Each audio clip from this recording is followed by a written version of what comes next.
মান্নান ভাই, আসসালামু আলাইকুম। ওয়ালাইকুম আসসালাম রহমতুল্লাহ বারাকাতুহু।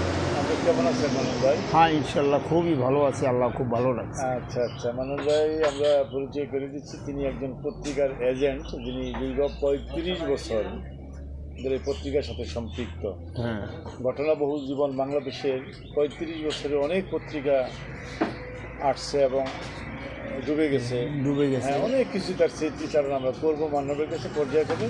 আচ্ছা মান্নান ভাই, আবার আপনাকে আমি সালাম দিই, আসসালামু আলাইকুম। ওয়ালাইকুম যে আসসালাম। আমরা সম্মিলিত সাংবাদিক জোটের একটা টিম আমরা আপনার এলাকায় আসছি। আমরা বক্তা অধিদপ্তরের সাথে আমরা একটা বিড়ির প্রজেক্ট নিয়ে কাজ করতেছি, যে রেভিনিউ ফাঁকি দেয়। যাই হোক, মান্নার বয়সে আমি সকালবেলা দিনাজপুর থেকে অটোতে রওনা হলাম।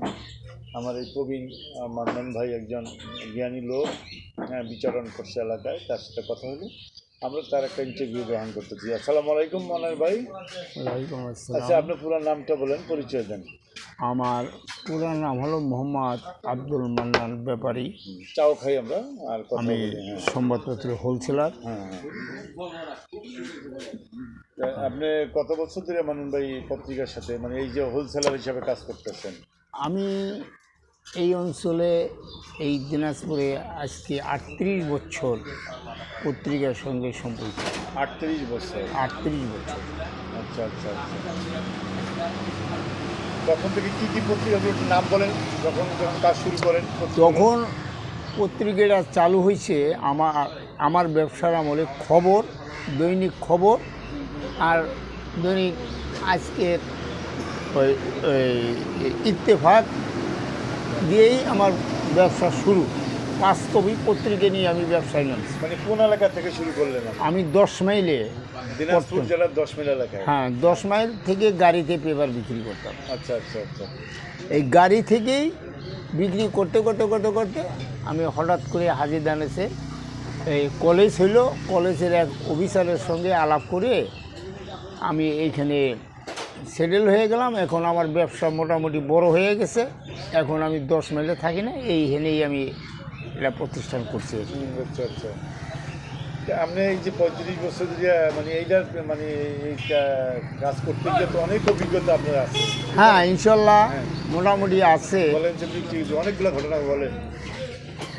এই পত্রিকার দিনাজপুর লোকজন উচ্চ ধরনের শিক্ষিত যারা, তারাই পেপারটা দিয়ে একটা পেপার পড়তো, তাদের বাসায় পৌঁছেই দিতাম।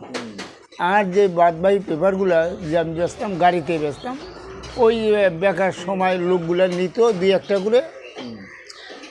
তখন তারা পড়তে পড়তে যাইতো, অথবা তারা আনন্দ ছিল না পেপারে কী পাওয়া যায়, তারা সময় কাটাইতো। এইভাবে করতে করতে এই হাজিদান এসে আমি 3 কপি পেপার নিয়ে ঢুকছি।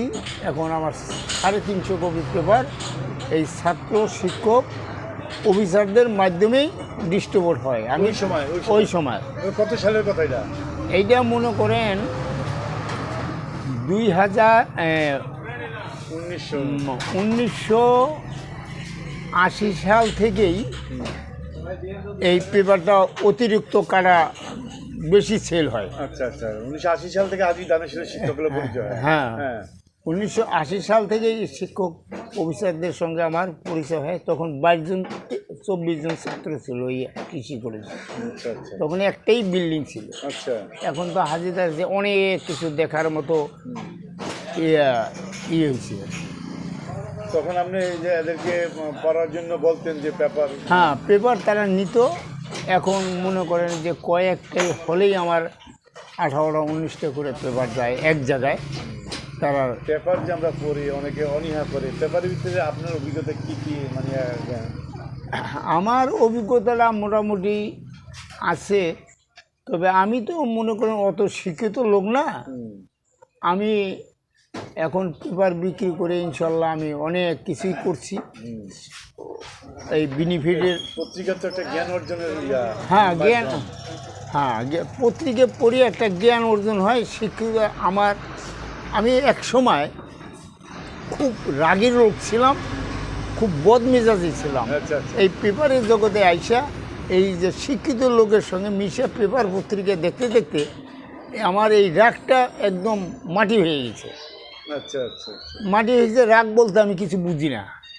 রাগ হলো মানুষের অধপতনের মূল। মানে এখনকার যে মানে মানে তখন তো সাংবাদিকতা খুব কষ্টের ছিল, যানবাহন হ্যাঁ। ছিল না, যানবাহন ছিল না, সাংবাদিকের সংখ্যা কম ছিল। হাইটে পেপার দিতাম। আবার যারা সাংবাদিকতা করতেন, হ্যাঁ। তথ্য সংগ্রহ করতেন, হ্যাঁ তখন তো একটা নিউজ পরিচালনার গুরুত্ব বাড়তো সাথে সাথে। হ্যাঁ, গুরুত্ব বাড়তো। কিন্তু এখন সেটার কারণটা কি? এখন তো ওই ধরনের দেখা যায় নিউজ করলেও কোনো কাজ হয় না, খুব কম হয়, অ্যাকশন কম। এটার পিছনে কারণটা কি? এদের কারণটা হলো এখন এই কিছু মোবাইল বেরিয়ে টিভি হইয়া এই এই পত্রিকার জগৎটা এখন হয়ে গেছে আর কি। পত্রিকা জগৎ লেখা তো ঠিক আছে, লেখা ঠিক আছে, এটার অনেক পয়সা লাগে, পেপারের দাম বেড়ে গেছে, হ্যাঁ হ্যাঁ, যে এতগুলি পয়সা খরচ করে পেপার মোবাইলে তো পাওয়া যায় সব কিছু। এই জন্য কাটতি হইতেছে, মানে কমতেছে পত্রিকাতে হ্যাঁ, পাঠক সংখ্যা। পাঠক সংখ্যাটা এ থেকে সমস্যা হইতেছে না জ্ঞান অর্জনের? জ্ঞান অর্জনের সমস্যা তো মোটামুটি হচ্ছে। মোবাইল দেখে কারা, যারা ওই যে চ্যাংরা, যারা অল্প বয়সের চ্যাংরা, জ্ঞানী লোকরা মোবাইল দেখার সময় কোথায় তাদের? তারা পত্রিকা পড়ে, তারাই পত্রিকা পড়ে। এখনো সেই সব পাঠকরা আছে। হ্যাঁ, সেই সব পাঠকরা আছে, পত্রিকা না হলে তাদের চলে না। আচ্ছা আচ্ছা। আরেকটা যে শোনা যাচ্ছে যে সাংবাদিকের তো বাড়ি খায়, মানে প্রচুর সাংবাদিক, হ্যাঁ হ্যাঁ, সমাজে একটা বিশৃঙ্খলার অবস্থা। আসলে তারা কি, আমি সাংবাদিকদের একটা ঘটনা বলি। এখন বর্তমানে কিছু কিছু সাংবাদিক আছে ফিল্ডে না এসে ঘরে বসে থাকে।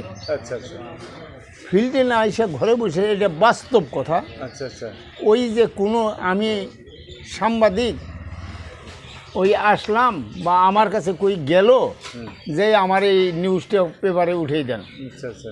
এটা কতটুকু সত্য মিথ্যা ফিল্ডে যে এসে তারা যাচাই করে না। এই ধরনের ঘটনা এখন, হ্যাঁ, মানে বড় বড় থেকে আইডেন্টি কার্ড আইনা আইনা বড় বড় থেকে এবং পিউন চাপটা দিয়ে তথ্য কালেকশন করে। হ্যাঁ, আমি দেখছি। হ্যাঁ, হ্যাঁ, এখন আমি দেখছি আমার পেপারের জগতে আইসা তারা বাপ বেটারাই হকার। আর এখন শুনি যে তারা বাপ বেটা না, তার বউ সহই সাংবাদিক হয়ে গেছে। রাতারাতি, হ্যাঁ, রাতারাতি সাংবাদিক। সাংবাদিকরা এসে বলছে। হ্যাঁ, এইটার কারণটা কি হচ্ছে? হ্যাঁ, মজার সাংবাদিক হয়ে গেছে। মজার কথা অনেকে, মনান ভাই মজার কথা তো বলেন যে এদের কারণটা হলো সাংবাদিকরা করলে একটু আমাদের মান বাড়বে। শিক্ষিত থাক আর না থাক, শিক্ষিত, আসলে শিক্ষিত অর্জনটা তাদের কাছে অত নাই। হ্যাঁ ব্যবসাটা শিখছে কলম আমার কাছে, হ্যাঁ, তারা ব্যবসাটা আমার হাতেই শিক্ষা। আচ্ছা আচ্ছা। এখন দেখা যায় আমার উপর দিয়ে ওভারটেক হয়ে গেছে, পয়সা আছে, কিন্তু জানে না কিছু, হ্যাঁ, আসলে কিছুই জানে না। এটা আমার বাস্তব চোখে দেখা। বসে বসে বসে আর অফিসে দেশে যে প্রেস ক্লাবে যায়, প্রেস ক্লাবে আমি সাংবাদিক, ভোটার হয়েছে। এখন মনে করেন যে তারা এখন কিছু লেখে, এক কলম লেখে, আর কলম দেখা যায় আরো সাংবাদিক, শিক্ষিত সাংবাদিকের সঙ্গে কথাটা ধার করে আই না, ওর কাছে উনি এটা একটু লিখে দেন তো, এইরকম। তখনই মিথ্যা সত্য মিথ্যা ঘটনা মিক্স হয়ে যায়। হ্যাঁ, আসল ঘটনা বের হয় না। আসল ঘটনা প্রত্যেকটা ঘটনাস্থলে আইয়া তারা দেখে। মনন ভাই, আমি তো অভিজ্ঞ লোক, দেখা যায় এক সাংবাদিক এক জায়গায় গেল, একটা মারাত্মক ধরনের অঘটন ঘটলো, দেখা যায় 2-5 হাজার টাকা বা 200 টাকা দিলে এটা সাথে বলে। হ্যাঁ, টাকায় সব সাংবাদিকেরও টাকায় বিক্রি হয়। হ্যাঁ, সবাই না, ভালো কথা। হ্যাঁ, ভালো কিছু কিছু সাংবাদিক আছে টাকার লোভে বসে থাকে, হ্যাঁ, তারা টাকা খেয়ে ওই মিথ্যে কথাটাকে সত্য বানাইয়া পেপারে ছাপাই দেয়। কি হয় না এটা বেশি, হ্যাঁ, এটা ম্যাক্সিমাম এরকম করে। ম্যাক্সিমাম টাইমকে এই পেপারে জগতে এখন দেখা যায়, আমারই চোখে দেখা। হ্যাঁ হ্যাঁ হ্যাঁ, এই হাজিদার মেশ কিছু ঘটনা ঘটছে এতটুক, তারা লেখছে এতটুক, এত বড়। এতে তো সমস্যা হয়, এই যে জনগণের সমস্যা, এলাকার সমস্যা, যে যার মানে নিয়ে ঘটনা তারও তো সমস্যা। হ্যাঁ, তারও তো সমস্যা, জিনিসটা হয়ে যায়, হ্যাঁ, নষ্ট হয়ে যায়। হ্যাঁ, আসল ঘটনা থাকে না। আসল ঘটনা নয়। এটাতে ওই সাংবাদিকরা গাল গেলে মাদার চোখ নিয়ে যায়, কি থেকে কি খাইলাম 1 কাপ চা, হ্যাঁ, আর ওরা লিখে দিয়েছে 9 কাপ চা খেয়েছে। আরেকটা জিনিস মনন ভাই, আপনি তো এই যে পত্রিকা এজেন্ট, মানে পত্রিকার সাথে একটা আত্মা, হ্যাঁ পত্রিকার 8টা, হ্যাঁ আপনি পত্রিকা না পৌঁছাইলে পাঠকরা পড়বে না। পড়বে না, আমাদের যে সাংবাদিক আছে তারা লেখার গুরুত্ব পারবে না, গুরুত্ব পারবে পারবে না। না, পড়ে থাকলো না। এখন দেখা যাচ্ছে যে সাংবাদিকদের ভিতরে সংগঠনের অভাব নাই, অমুক সংগঠন এটা সঙ্গে এই এখন অনেক অনেক সাংবাদিকরা নিজেরাই একটা সংগঠন হ্যাঁ তৈরি করতেছে। আচ্ছা আচ্ছা নিজেরাই একটা সংগঠন, আমার সংগঠন এইটা, হ্যাঁ হ্যাঁ আমি অমুক ইয়েরই, হ্যাঁ এই রকমের একটা তাদের পদবি ডেভেলপ করার জন্য হ্যাঁ এই চেষ্টা করে। বিভিন্ন কৌশল হ্যাঁ, প্রতিষ্ঠিত করার জন্য হ্যাঁ। লেখালেখি করিয়া প্রতিষ্ঠিত হওয়ার তারা চেষ্টা করে না। চেষ্টা করে না যে আচ্ছা, এইটা হ্যাঁ বুঝলাম, বলেন। এইটা যে সত্য ঘটনা, হ্যাঁ হ্যাঁ সত্য ঘটনা সাংবাদিকদের যে সুনাম যে এটা হবে, এইটা চেষ্টা করে এটা না। চেষ্টা করে না, ওইভাবে বিখ্যাত হইবার চায়। হ্যাঁ আচ্ছা মানুষ ভাই, আপনি তো মুক্তিযুদ্ধ দেখছেন, হ্যাঁ মুক্তিযোদ্ধা দেখছি, দু একটা স্মৃতি করেছেন। মুক্তিযোদ্ধা দেখছি। মুক্তিযোদ্ধাদের তখন একটা পাওয়ার ছিল, অন্যায়কে তারা সহ্য করতো না। স্বাধীনতার সময়। স্বাধীনতার সময় তারা যে প্রশিক্ষণ নিয়েছে, এই প্রশিক্ষণ অবলম্বন করতো, করতো, কার্যকারী করতো, যেটা সত্যটা কয়েকজন, এটা আমার এলাকায় আমি দেখছি। মুক্তিযোদ্ধা হয়ে আসলো, হঠাৎ করে একটা রিপোর্ট পাইলো যে ওই এলাকায় একটা চোর আছে। হ্যাঁ তা আমার চোখের সামনে বাজারে ওই চোরটাকে ধরে নিয়ে আসলো। ধরে নিয়ে এসে লোকজন বসলো, 71 সালের কথা। হ্যাঁ লোকজন বসলো, বসার পরে খালি লোকজনকার কাছে জিজ্ঞাসা করলো যে এই লোকটা আপনারা চিনেন? হ্যাঁ চিনি। হুম হুম তো এই লোকটা ভালো না তার সে খারাপ? হ্যাঁ হ্যাঁ এখন কেউ কথা বলে না। তারপর বললো যে এই লোকটা ভালোর দিকে হাত উঠাবেন আর খারাপের দিকে হাত উঠাবেন। এই লোকটা ভালো, হাত উঠলো 10টা। এই লোকটা খারাপ, হাত উঠলো 100।